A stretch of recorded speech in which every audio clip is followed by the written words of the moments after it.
Hey everybody, welcome back to Brisket Medic, and today's going to be a special episode. I'm going to be doing a tribute to Goldee's barbecue by doing a brisket the way that Kirby would, but also I'm going to take some time throughout this video to thank some of you for how amazing you've been supporting us in not only giving us tips, but also just the moral support always being there. So let's go ahead and dig into this brisket. We're going to start off with a already trimmed brisket. Now, you know I couldn't help myself when I saw briskets for sale at $1.47 a pound. I went ahead and picked one up. It's a select, but I think I found some of the better select briskets that they had in option. I went ahead and trimmed this up just to get a little more aerodynamic to it, get the silver skin off, get the saturation taken care of. Remember those three S's of trimming: shape, silver skin, saturation. So in here, just like Kirby, we've got half pickle juice, half mustard, and we're going to do a little bit of a slather. Now, I know a lot of people say that slather doesn't matter and you can't taste it and this and that, but you can't help but taste it. There's different enzymes, different things that break down in the process of making a pickle, and all those flavors will be in pickle juice. Now, you don't want to get a ton of it on here. You just want enough to get it coated so that you can hit it with your bark building recipe of your rubs. We all know that black pepper builds bark, so Kirby had the right idea, and he's very, very smart for his age. Some of y'all don't like to listen to him because he's younger, but you got to get that pepper something to stick to. You don't want it bouncing off the salt. You don't want it bouncing off the seasoning, all that good stuff. Give that pepper something to stick to, because that's what's going to help build your bark. And you really want a peppery brisket. I mean, beef and pepper just go together like peas and carrots. We're going to get that nice and covered with pepper. I love pepper. I'll put more on there than most people will enjoy, and I don't really care, but I absolutely love it. So now we go with our salt. He likes to shake a little higher. I'm always afraid to out here in the wind because it's windy as crap. So we're going to get that. I only had some very coarse salt, so that's what we're using. And then top it off with a little bit of Lowry's seasoning. And that beautiful color that Lowry's adds, along with those beautiful flavors and the flavor profiles.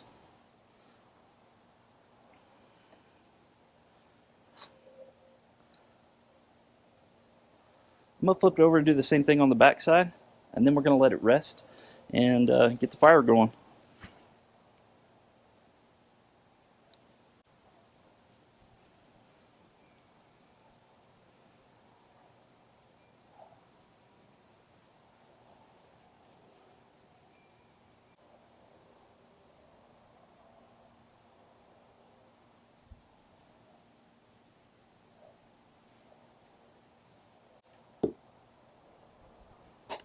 Booyah! You get fire going. Got our old country Pecos smoker out here today. I've got some oak. I'm going to go wash my hands, get the fire going. We're going to start off with some briquettes, get those lit up, throw some oak on there, and we'll keep it fed. Now, I've made a little bit of a modification to this smoker, and I drilled some holes into the baffle plate, and I'll be making a video on that soon to see the different modifications to improve airflow, convection, and the cooking temperatures below and above the grate. Let's get this fired up, slap our meat across the grill.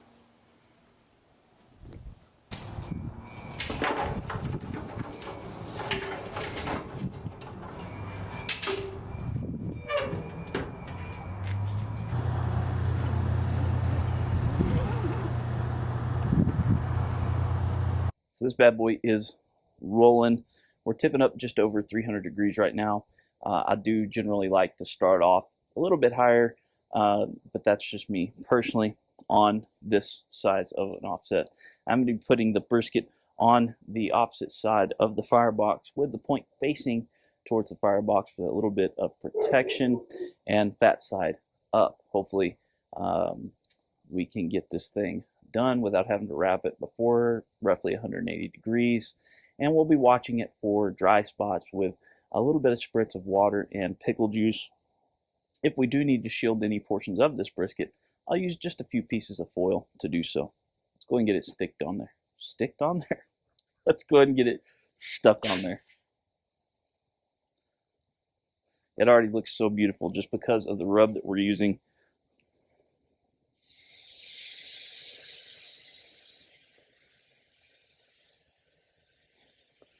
Point facing the firebox.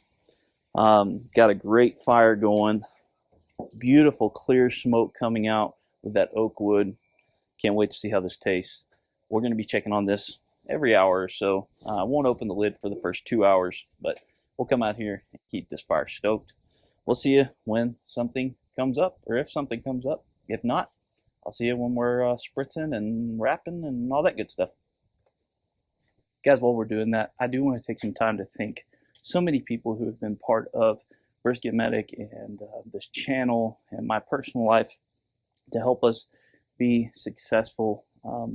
We've gotten over 750 subscribers so far, and our first year in YouTube, it was really slow. I had no idea what I was doing. I didn't know how to work the system, and I'm still learning that. I really don't know a whole lot with that. I didn't know how to edit. I didn't know how to mess with audio or anything like that. And a couple of guys have really taken me under their wing and done a lot for me. For us that are contributing our content, giving our time and our work to make videos for y'all, whether it's for your entertainment or for your information, just a simple like and a comment is massive for us. It helps us. And for those of us who are monetized, it allows us to better provide more for you. So, but you guys really are important to me. You're very special to me. And I do this for you. A lot of people don't understand that a video can take 20 to 40 hours of time and editing and just research and all that stuff that goes into it for just one single video, and thousands of dollars of equipment for just one single video. And for those of you who appreciate that, I appreciate you. And speaking of that, I am going to do a shameless little plug. If you haven't hit the thumbs up, if you haven't hit subscribe, I know about 80% of my viewers are not subscribers. I'd love to get over that 1,000 mark here very quickly. Please do that for me. Hit that subscribe button, ring the bell so you don't miss anything we come out with. Hit that thumbs up. We love you guys. We hope you have happy holidays. I'll see you when we're wrapping this brisket.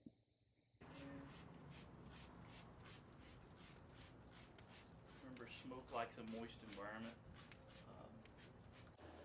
Guys, it has been 7.5 hours and our brisket is right where I want it to wrap it. Now, how did we get here? First, we took our brisket, we trimmed it up using our 3S method: saturation, shape, silver skin. If you need more information about that, there is a link to my Newsbreak article in the description below. We then rubbed it down Kirby style. We hit it with some mustard and pickle juice, very, very light. Hit it with pepper, salt, and Lowry's in that order so the pepper didn't bounce off anything and had something to stick to. It's going to be important for bark building. Then we started a fire. We're using oak logs and we used some charcoal to start it off. And we started a fire off pretty hot to about 310, 315 to start off with. Let it mellow down to 250. We've been cooking at 250 ever since then, stoking our fire every 45 minutes or so to keep even sustainable temps. After about 3 hours, we did spritz it down with half water, half pickle juice, and we did that every time we stoked our fire if it needed it only. If it was dry, whatever. If it needed it only. Then throughout the cook, I watched areas. If they look like they're getting a little bit burnt, I put a little foil patch on it, and we are ready now to wrap it up. We're going to be wrapping it in butcher paper. I'm going to spritz it just a little bit with our spritz to make it easier to move around. I'm going to use my MagnaChef gloves to pick up our brisket out of the smoker so I don't burn myself. And we're going to get wrapped up, put back in there, crank it up to 300 for about an hour, hour and a half until it feels nice and tender on the underside and probes tender with the probe temp gauge. Just like saying probe. I'll see you then. Now wait. This has all been kind of normal up until now. But we're going to do an extended rest on this. But wait, I've already done that video. I'm going to give you a little bit of a tip that I forgot to tell you about last time for that rest to work out perfectly and not overcook and over tenderize your brisket. I know some people don't like it falling apart. Some people like it just right. And I'm going to teach you how to do that with the extended rest method and the proper way to do so. Let me get this pulled off, thrown in some paper.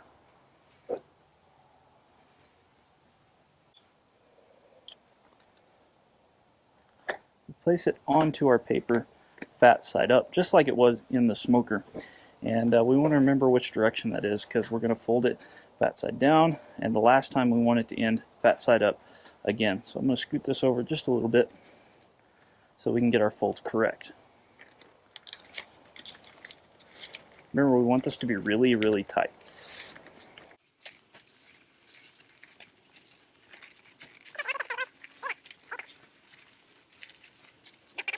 That side's up again.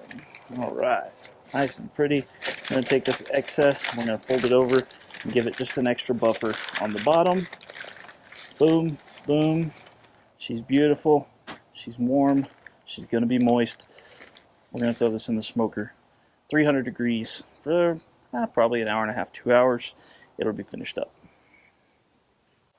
Okay guys, brisket is ready to be pulled and then set for its control rest overnight. Now, you've seen me do this before where I take my electric smoker and turn it down to 155 and let my brisket set overnight. But what I haven't told you about is the important step of letting your brisket rest and getting that internal temperature below 180 degrees before you put it in the controlled proofer, rester, whatever you want to call it.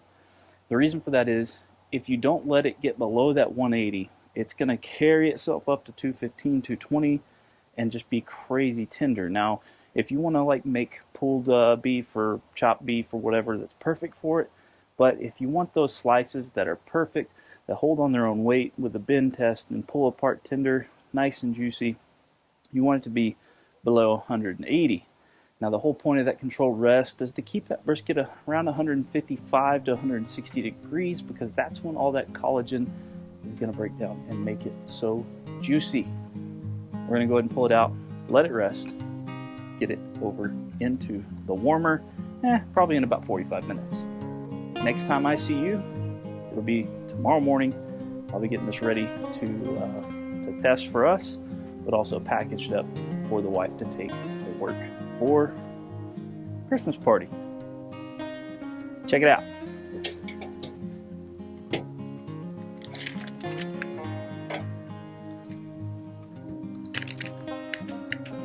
Feels really nice.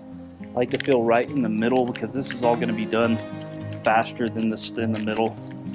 And that feels nice and tender. We're just going to set it there about 45 minutes. Then I'm going to take it and put it over in my my proofer. Actually, it's an electric smoker at 155 overnight for about 10 hours. We'll see you in the morning.